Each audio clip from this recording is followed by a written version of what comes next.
Okay. First off, this is one of my top 5 favorite movies of all time. This thing is just awesome. It's funny, it's really witty, and it's really neat what they do with the comedy with it. Because they kind of do an interesting mix-up of the really, really clever comedy, like really kind of jokes that all the idiots who go to my school would not get. And they have that kind of slapstick, awesome comedy, like when Blinky ends always falling because he's blind, falls off the tower. They go for the high five towards the end, he falls over. Absolutely hilarious. And I love when movies like this, when they're period pieces and they're comedies, and what they do is they'll make reference to things that didn't exist at the time, like when they were when they were training all the guys and they were jousting them with the horses.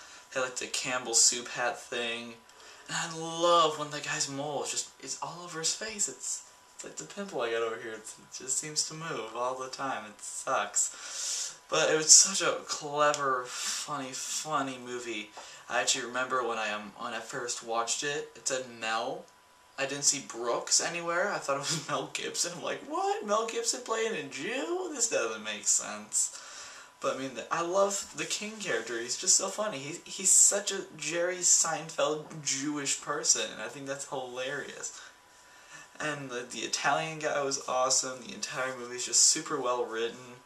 And plot-wise, it's kind of, I don't even know how to describe it, because I can kind of see a plot, but I think it's more driven by the jokes and the comedy as less as the plot.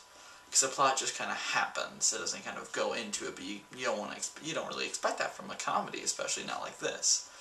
Overall, I think this is an awesome movie. Anyone who hasn't seen it is ridiculous and should see it. Because it's awesome. It's like, if you like Monty Python, you like this kind of movie. It's that sort of thing. And yes, super mega awesome, cool, freaking sweet yes.